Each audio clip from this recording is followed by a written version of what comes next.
Graças a Deus. Deus é bom. Abra a Bíblia comigo em Gênesis capítulo 1. E eu gostaria que você recebesse essa mensagem hoje como uma revelação de Deus. Eu quero pedir que você abra o seu coração, porque Deus quer falar com você hoje profeticamente. E você vai abrir a Bíblia e estudar comigo a Bíblia aqui um pouquinho.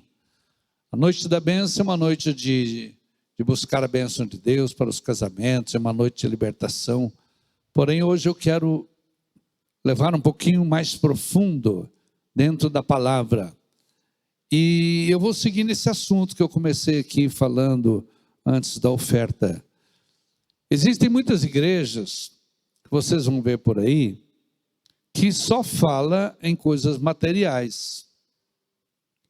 Quanta bênção, irmão? Eu comprei um carro novo. Quanta bênção, irmão? Eu estava devendo, paguei minhas dívidas. Quanta bênção, meu irmão?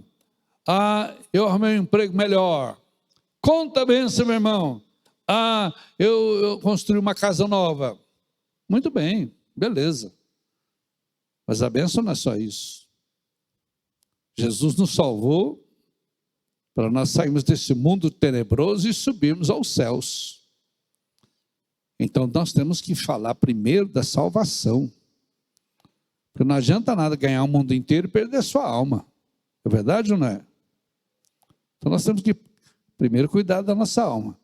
Mas hoje, vou sair um pouquinho da regra e eu vou falar um pouquinho sobre essa parte material, que não é material da sua vida. Você vai ver que não é material.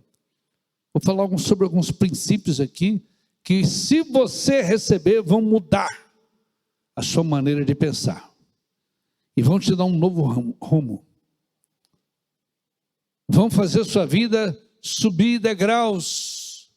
E você vai poder ajudar seus filhos, porque você não pode falar, meus filhos vão sofrer igual eu sofri. Você também não pode poupar seus filhos.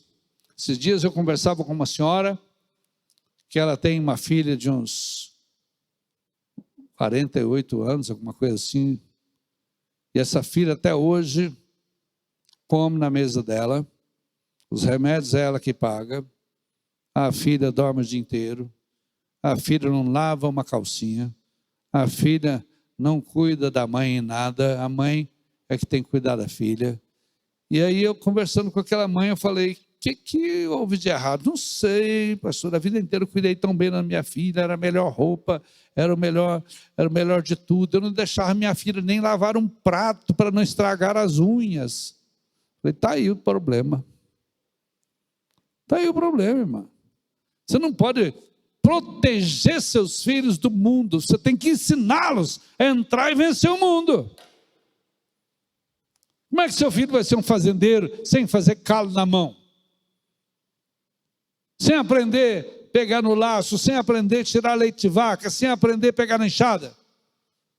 Nem precisa hoje pegar na enxada, pega no trator. Mas ele tem que conhecer uma enxada, porque o dia que o trator quebrar, o serviço não pode parar.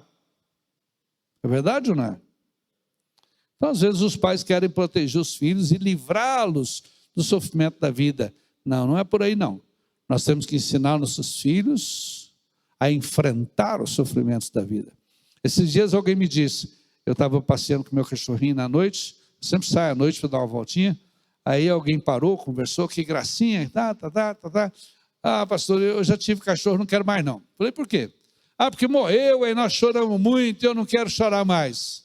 Meus meninos choraram. Eu falei, rapaz, compra outro cachorro logo, correndo. Mas por quê? Porque seus meninos precisam aprender a chorar. Para que isso, pastor? Eles precisam saber que a vida tem morte. Amanhã morre um primo, amanhã morre uma avó, amanhã morre um irmão, amanhã morre o pai. E se essa criança não souber que a vida é assim, ela desaba.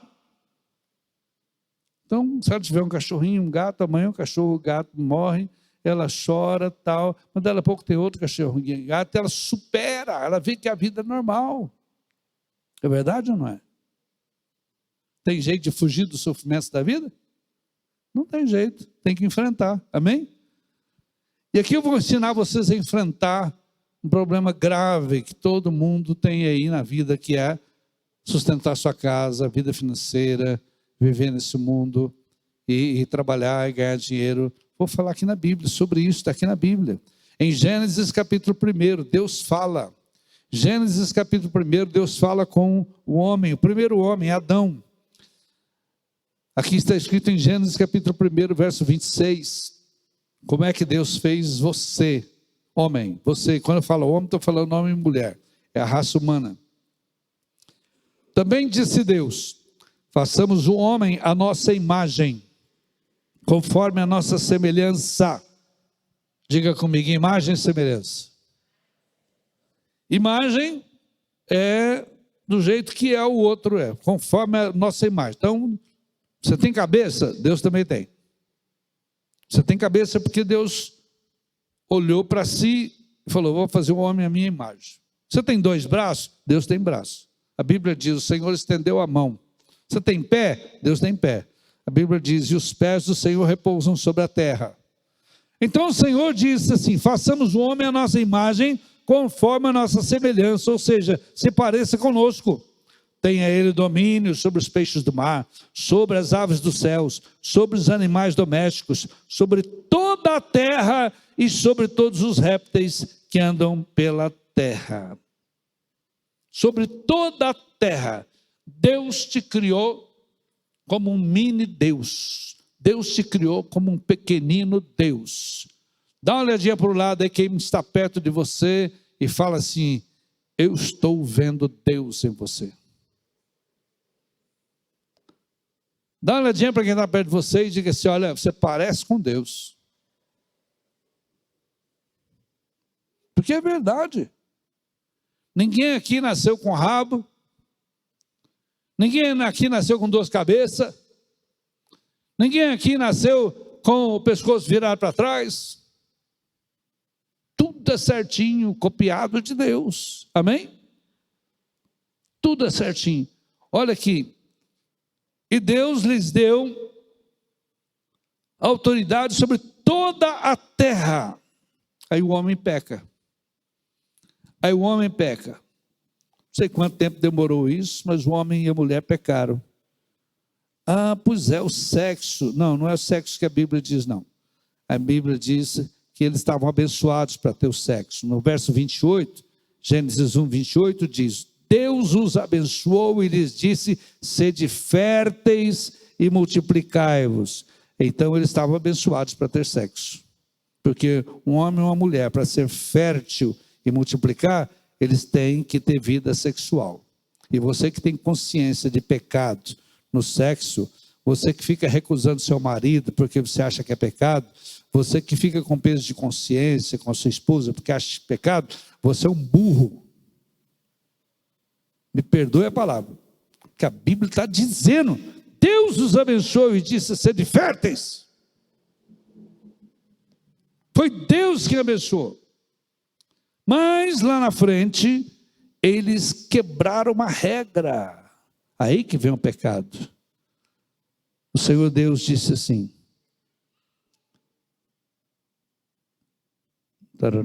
verso 29, Gênesis 1, 29. Gênesis 1, 29. Disse Deus ainda: eis que vos tenho dado todas as ervas que dão semente e se acham na superfície de toda a terra. Eis que vos tenho dado todas as árvores em que há fruto que dê semente. Isso vos será para mantimento. E todos os animais da terra, todas as aves do céu. Deus deu tudo. Deus deu tudo. Porém, tinha uma árvore, chamava-se árvore do conhecimento do bem e do mal. E ali Deus falou: essa aqui, vocês não vão tocar nela. Essa aqui, vocês não vão mexer nela. Está aqui na Bíblia, em Gênesis 1, ajuda aí.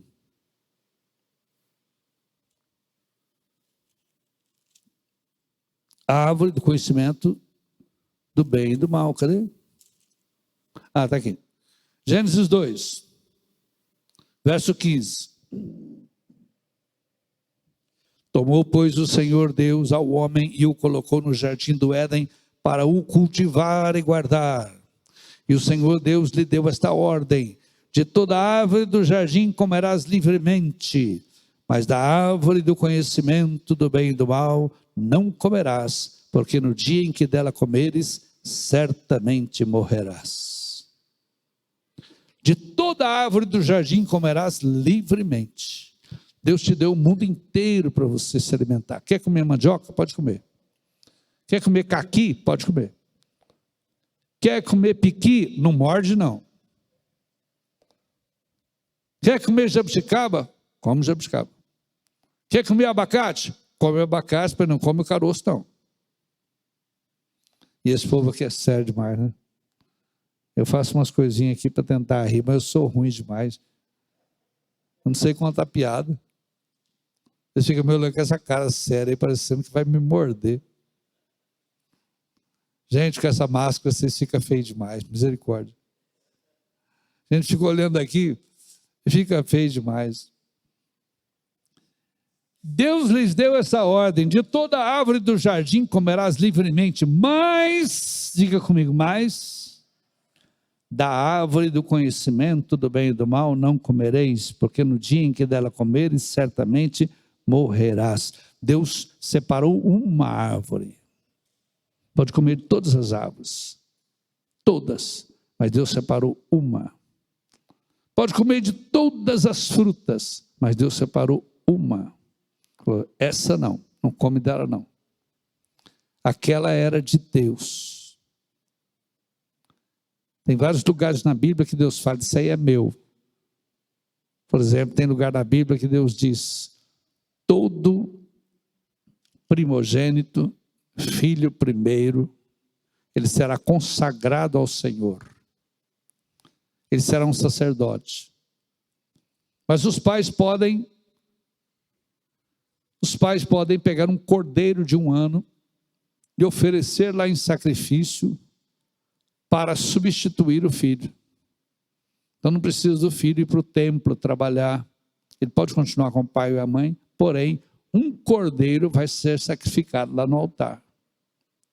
Então Deus tem sempre essas regras assim: ó, isso aqui é meu, ó, seu filho é meu, ó, essa árvore aqui é minha.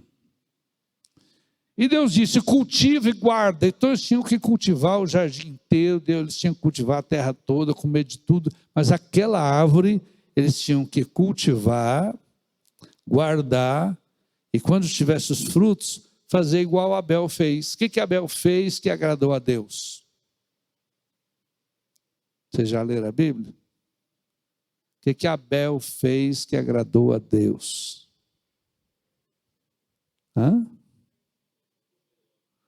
Ele fez um sacrifício, fez um altar, trouxe uma oferta. O que Abraão fez lá no Monte Horebe, aliás, no Monte Moriá, que agradou a Deus? O que Abraão fez?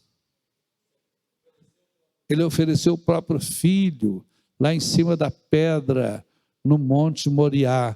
Aí Deus falou: pega aquele cabrito ali e põe no lugar do seu filho.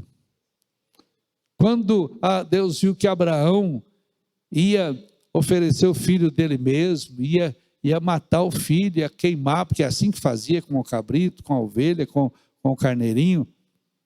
Então Deus disse: está lá o cordeiro, tira o menino daí de cima da lenha. Deus esperou até a última hora.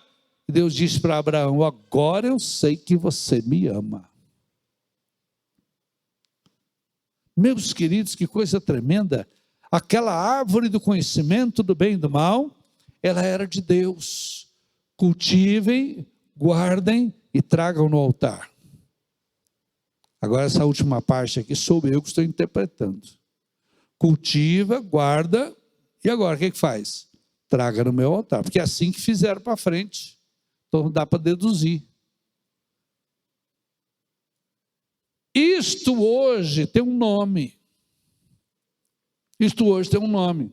Deus fala para você: vou te abençoar, você vai trabalhar, você vai ganhar dinheiro, você vai ganhar gado, você vai ganhar bezerro, mas uma parte não é sua. uma parte você vai trazer no altar. Como é que chama isso? Dízimo. O dízimo é a 10ª parte. A própria palavra dízimo, se tiver algum professor aqui, ele sabe. Dízimo, então, é uma parte de 10. Então é isso que representava aquela árvore do conhecimento do bem e do mal. Você pode comer de tudo, mas essa aí você traz para mim aqui no altar. Essa é minha. Não toca nela não. Não come dela não. A serpente veio e enganou a mulher. Deus está escondendo coisa de vocês. Pode comer que vocês vão ficar muito poderosos. Essa árvore aí tem poder. E papapá, e todo mundo sabe a história. E Adão e Eva caíram nessa e comeram da árvore que eles não podiam comer, que não precisava comer, tinha tudo quanto é coisa para comer. Aí aconteceu um desastre. Gênesis capítulo 3. Vai lá, abra a Bíblia sua. Gênesis capítulo 3. Verso 17. Gênesis 3, 17. Olha, se você entender isso aqui, nunca mais você vai ter as mesmas dúvidas que vêm na sua cabeça. Você vai poder ensinar as pessoas com muita sabedoria. Gênesis 3, verso 17. Deus disse para Adão: visto que atendeste à voz da tua mulher e comeste da árvore que eu te ordenara, não comestes? Olha a consequência.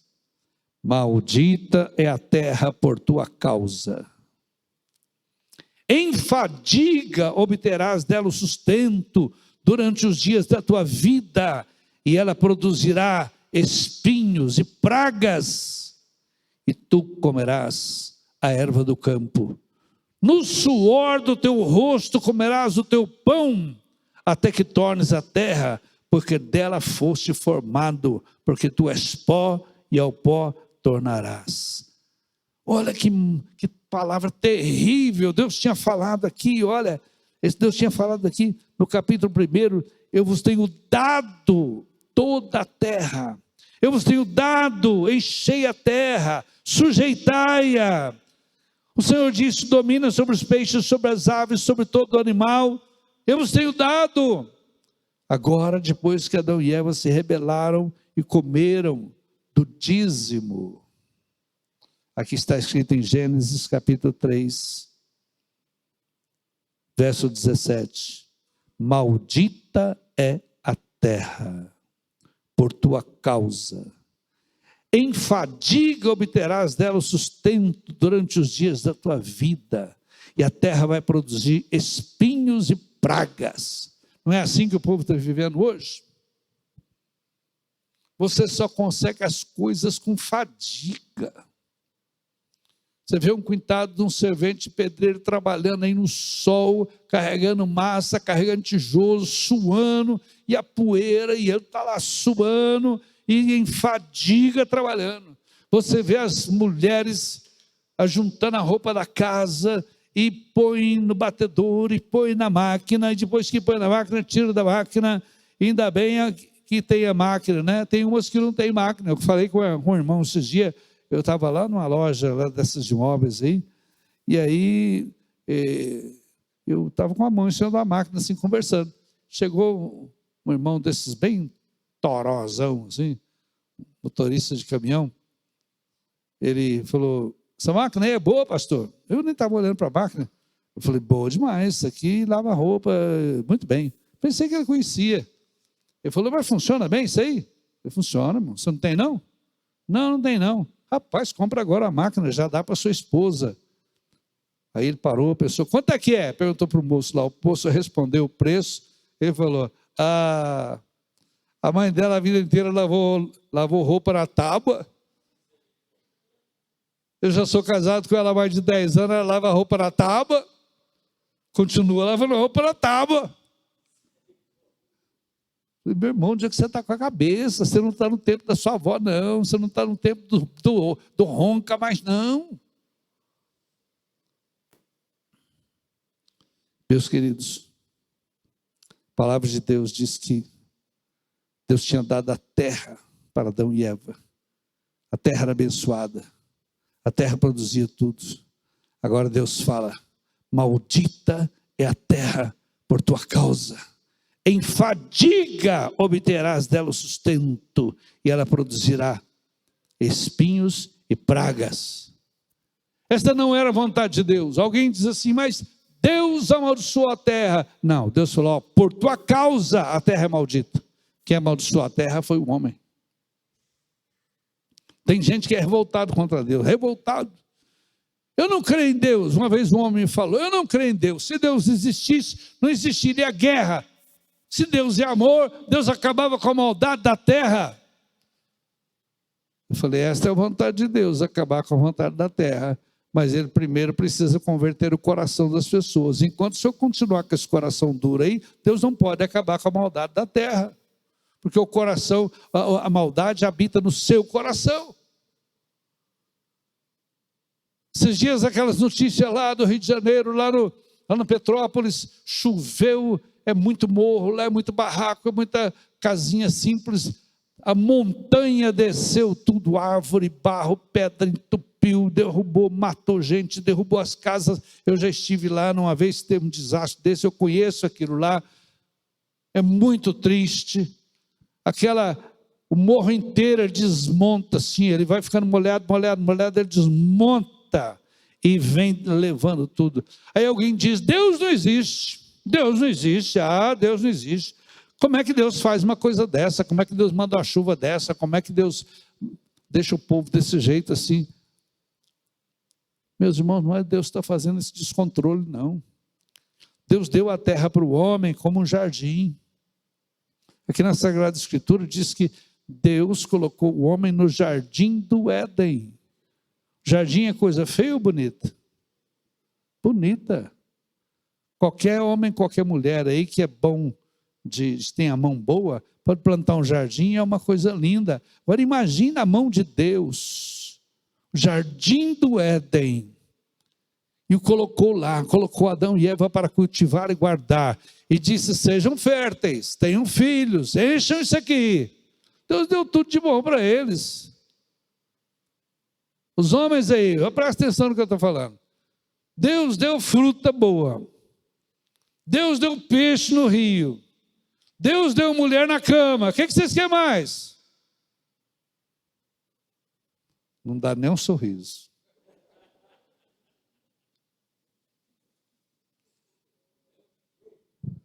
Meus irmãos, que coisa tremenda. Mas o que aconteceu? Aí a terra ficou contaminada. Aí o povo começou a sofrer. No Salmo 24, Deus reivindica, veja lá o Salmo 24. Deus reivindica, que tinha dado para o homem. No Salmo 24, Deus reivindica de quem é a terra. Olha só, porque o homem estragou tudo. Estragou tudo. No Salmo 24, leia aí. Abra aí, Salmo 24, bem no meio da Bíblia. Salmo 24 diz assim: ao Senhor pertence a terra e tudo que nela se contém, o mundo e os que nele habitam. Fundou a ele sobre os mares, sobre as correntes a estabeleceu. Quem subirá ao monte do Senhor? Quem há de permanecer no seu santo lugar? Aquele que é limpo de mãos e puro de coração, e que não entrega a sua alma à falsidade. Ao Senhor pertence a terra e tudo que nela se contém. Mas Deus continua dando a terra para os homens. Mas Deus quer que o coração dos homens, o coração das pessoas, volte a ser aquele coração limpo que Adão tinha antes. Deus quer que o seu coração volte àquele original. Por isso que Jesus disse para o Nicodemos, o senador Nicodemos: importa nascer de novo. O homem não tem conserto, a humanidade não tem conserto, tem que nascer de novo, tem que se arrepender dos seus pecados, ser batizado nas águas. Hoje quem falou? Quem não foi batizado nas águas? Várias pessoas levantaram a mão. Tem que ser batizado nas águas. Jesus disse: tem que nascer da água e do Espírito, começar tudo de novo. E aí Jesus disse: que nós somos nova criatura. Nenhuma condenação há. Justificados estamos pela fé. Nós temos paz com Deus. Nós vamos morar no céu. Nós vamos ressuscitar no dia da chamada. Nós vamos levantar da sepultura. Nós vamos subir nos ares arrebatados junto com todos os servos de Deus. É uma nova criatura. E o jardim de Deus vai ser novamente ocupado pelo povo de Deus. O jardim de Deus não foi destruído. Agora ele tem um outro nome, chama-se Nova Jerusalém. Diga comigo, Nova Jerusalém. Se você olhar o Apocalipse, você vai ver a Nova Jerusalém descrita como um lugar maravilhoso.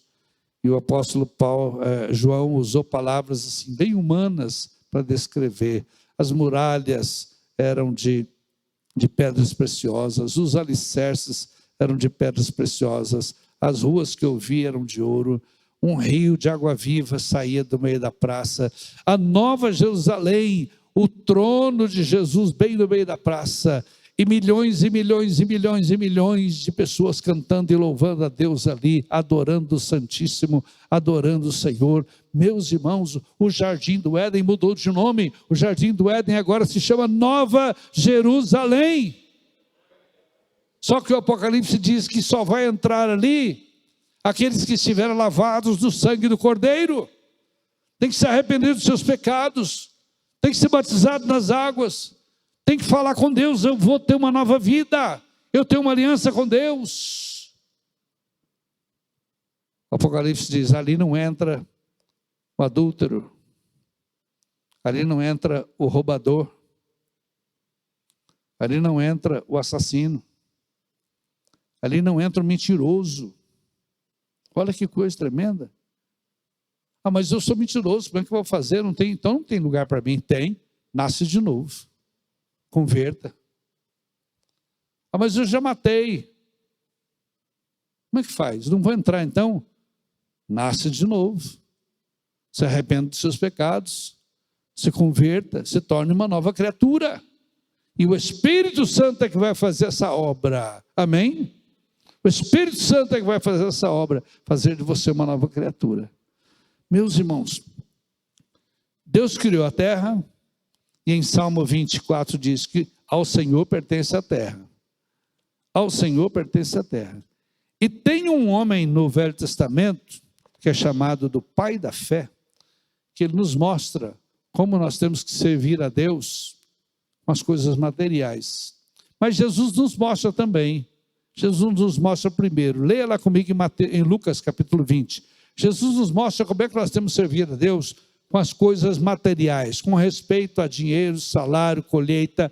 Jesus nos mostra em Mateus capítulo 20. Jesus nos mostra aqui a sua doutrina.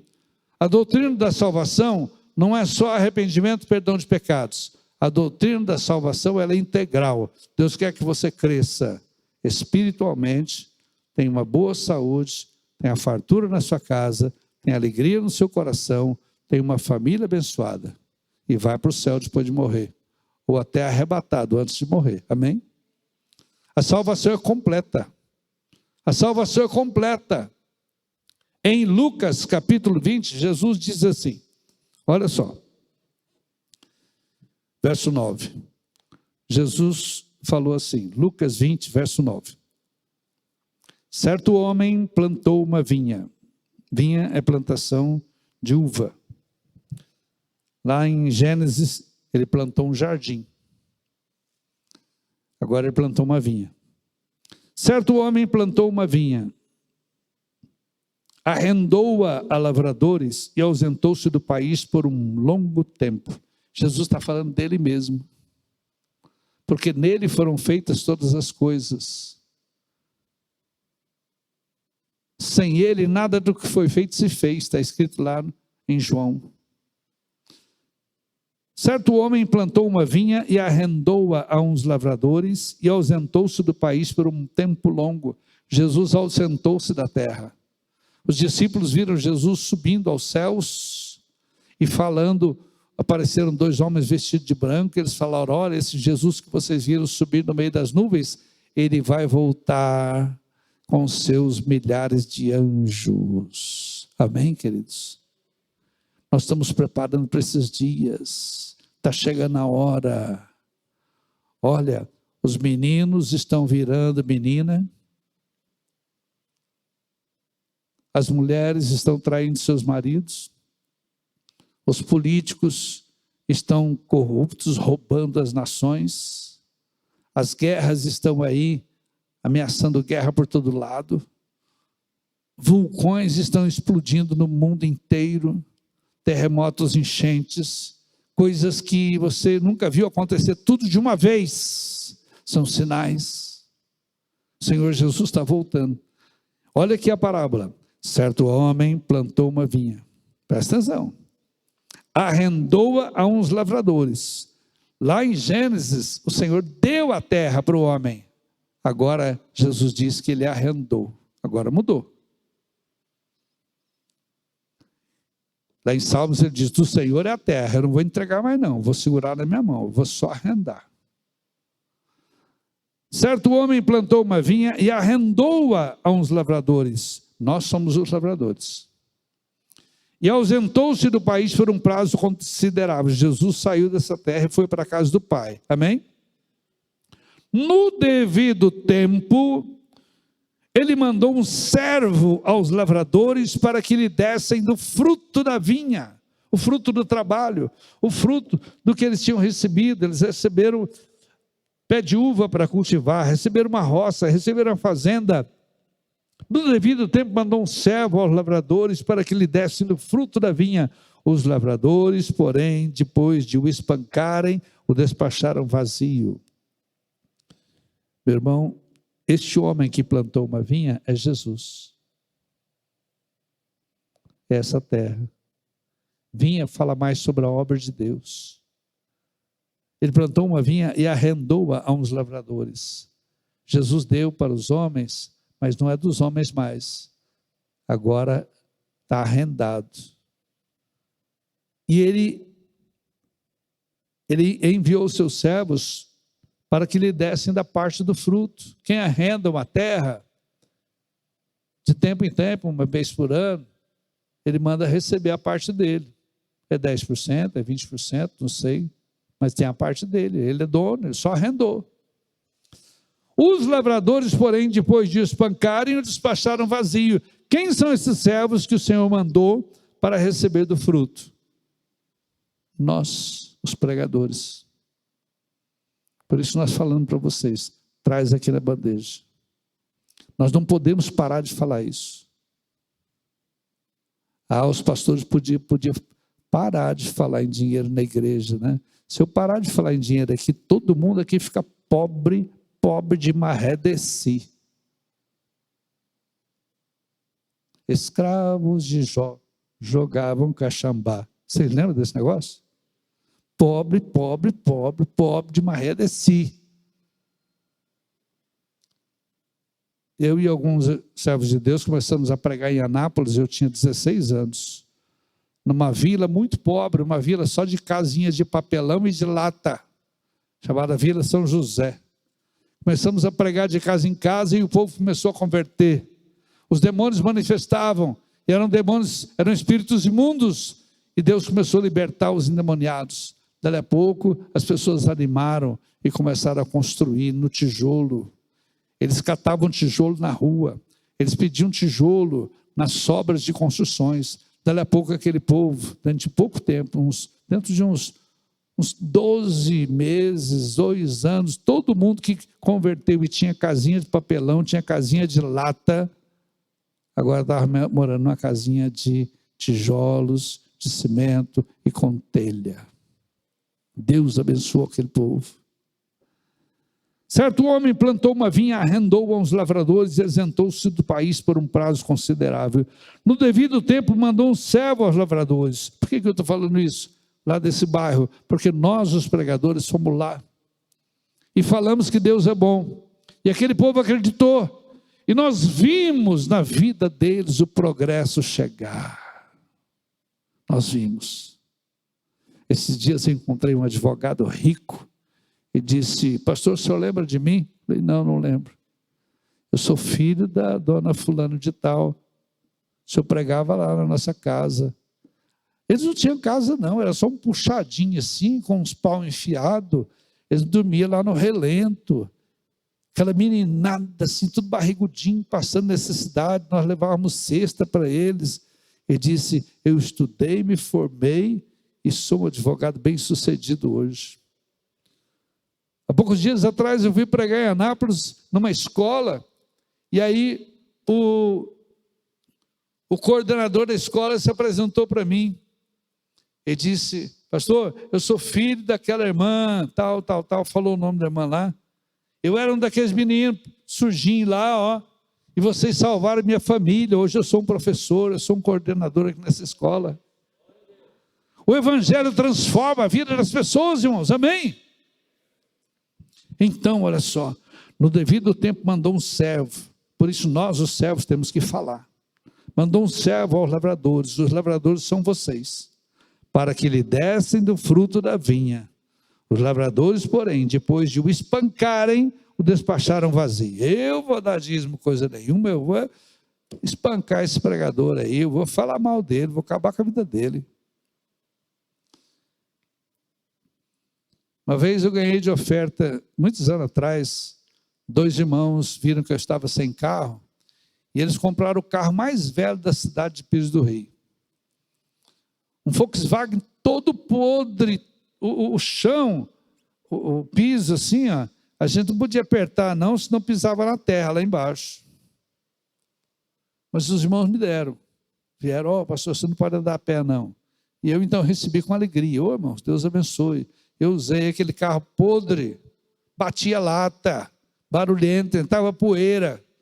Recebi, Deus mandou, eu recebi. Mas dali a alguns tempos, aqueles irmãos compraram carros novos. Deus abençoou aqueles irmãos. E dentro de algum tempo, um outro irmão veio e disse: pastor, eu quero te dar um carro novo. O senhor não pode andar nesse carro velho. E me deu na época um Fiat 0 km. Foi lá na Rio Veículos, comprou e me trouxe. Meu Deus, meu Deus, meu Deus. Deus usa as pessoas para cuidar da obra. E Deus faz as pessoas progredir, prosperar. Olha só. Certo homem plantou uma vinha, arrendou-a a uns lavradores e ausentou-se do país por um prazo considerável. No devido tempo mandou um servo aos lavradores para que lhe dessem do fruto da vinha. Os lavradores, porém, depois de o espancarem, o despacharam vazio. Em vista disso, enviou-lhes outro servo, outro pregador, outro mensageiro, mas eles também a este espancaram. Verso 13, então disse o dono da vinha, isso aqui é Deus falando: que farei? Enviarei meu filho amado. O que diz lá em João 3,16? Quem sabe?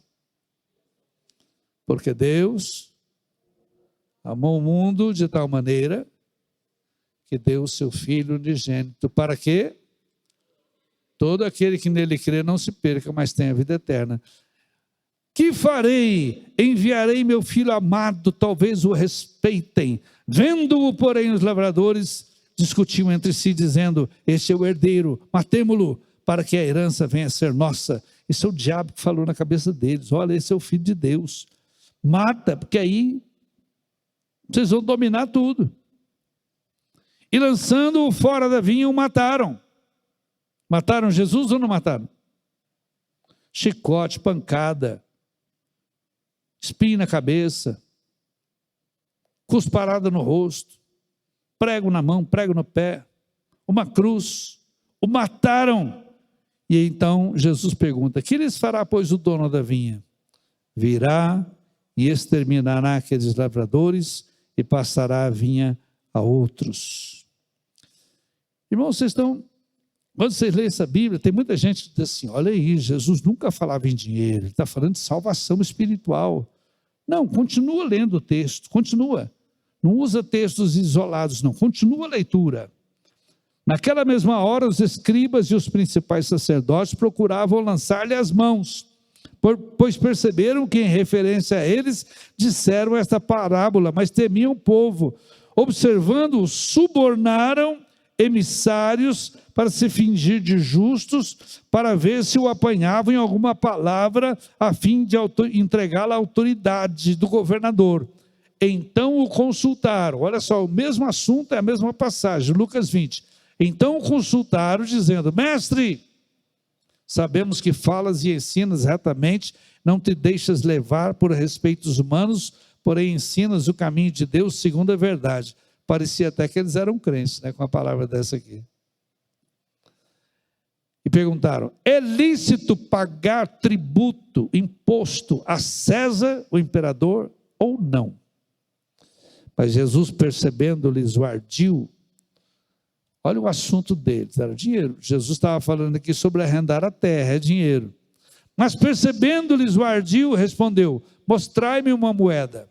De quem é esta face e esta inscrição? Vocês já viram que tem algumas moedas que tem uma carinha, a carinha da República, tem as moedas antigas, tinha Dom Pedro I, aquelas notas antigas de R$1, tinha o Marechal Deodoro da Fonseca, tinha Dom Pedro II, etc e tal. Jesus perguntou, mostrai-me uma moeda, de quem é esta efígie, essa cara aí, e esta inscrição? Prontamente responderam: é de César, é do imperador. Então lhes recomendou Jesus, pode falar todo mundo junto? Dai, pois, a César o que é de César, e a Deus o que é de Deus. De novo, dai, pois, a César o que é de César, e a Deus o que é de Deus.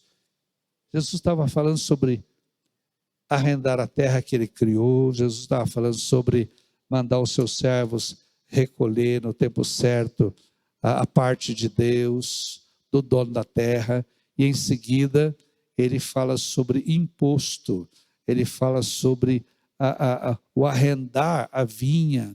Então a mensagem de Jesus é integral, ele está falando sobre a sua vida. O que você tem produzido para Deus? Deus está perguntando para você: qual é a minha parte nesse negócio aí? Você pediu saúde, eu te dei. Você pediu emprego, eu te dei. Você pediu um casamento, eu te dei. Você pediu uma casa, eu te dei. Qual é a minha parte?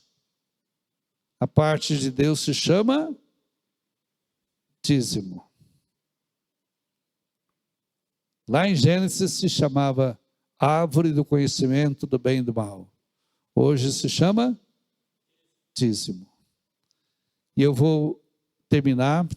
Eu falei que ia dar um estudo aqui hoje, então demorei um pouquinho mais.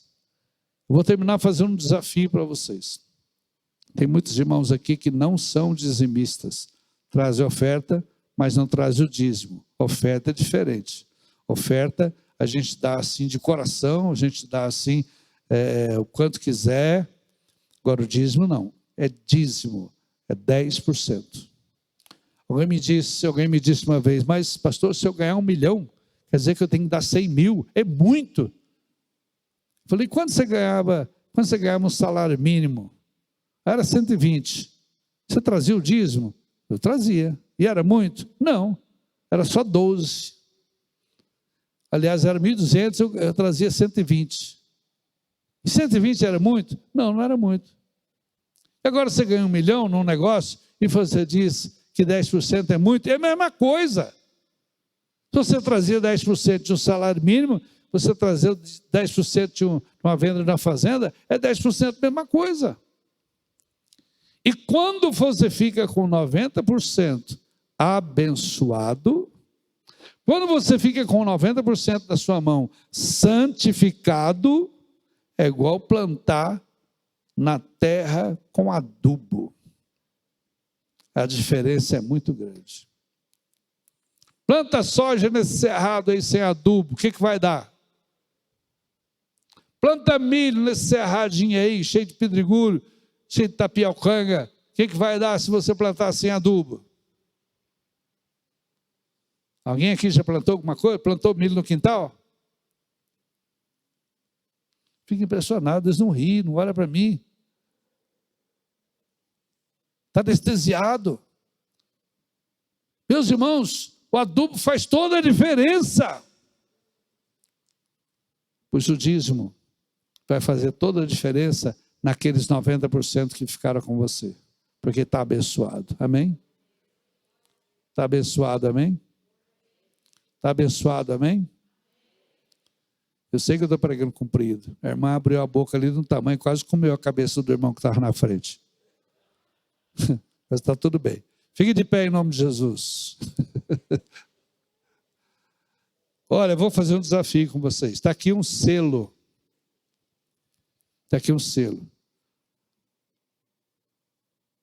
Tenho uma aliança com Jesus. Nós estamos falando sobre a aliança do dízimo. Você pega o papel assim, ó, vai dobrando assim, aí o selo sai, ó. Pega a pontinha assim e puxa, ó. Aí ele tem uma cola. Eu quero convidar você a colocar em algum lugar estratégico, para você não esquecer. Conhecendo sua Bíblia, assim, ó, bem na frente, assim, ó. Tenho uma aliança com Jesus. Pega outro selo, põe na sua carteira. Todas as vezes que você for pegar a carteira, tenho uma aliança com Jesus. Pega outro selo, vai lá no volante do seu carro, assim, põe bem na sua frente, assim, ó. Todo dia você lembrar, eu tenho uma aliança com Jesus. O que eu ganhar, eu vou trazer o dízimo. Isso aqui é um voto. Eu quero convidar quem quer fazer esse voto. Eu vou orar agora. E nesse momento eu já estou orando pelo voto das 7 orações também. Quem estiver fazendo o voto das 7 orações, pegue aí o cartão. Apresente suas dores, suas preocupações, porque Deus é poderoso para te socorrer. Em nome de Jesus, em nome de Jesus. Pega o cartão do voto. E eu convido você a fazer um voto. Senhor, a partir de hoje, eu serei um dizimista. Eu não vou ser mais um ladrão. Não vou ser mais um daqueles servos que espancam os servos de Deus. Eu vou trazer no teu altar a parte que é de Deus. Eu não vou comer do fruto proibido. Eu não vou comer do fruto da árvore do conhecimento do bem e do mal. Eu vou trazer no altar. Levante sua mão e ore comigo. Diga: Senhor meu Deus. Bem forte: Senhor meu Deus, a minha vida pertence a Ti. Eu preciso da graça. Eu preciso de poder. Eu preciso de vida nova, de vida abundante. Senhor meu Deus, põe tua mão sobre a minha cabeça. Senhor meu Deus, me dá ideias, me dá revelação, me dá sonhos. Senhor, que a minha cabeça seja aberta, para que eu tenha planos, projetos de Deus, projetos grandes, projetos maravilhosos. Eu oro em nome de Jesus. Pai querido, abençoa minha família. Derrama fartura na minha casa. Pai querido, perdoa os meus pecados. Essa parte é mais importante. Fala forte. Pai, perdoa os meus pecados. Lava toda iniquidade pelo sangue de Jesus. Amém, Senhor, amém. Eu quero que você venha aqui à frente e pega com o bispo Aldinor, com o pastor Milazzo, com o pastor Júlio Falcão. Pega esse selo.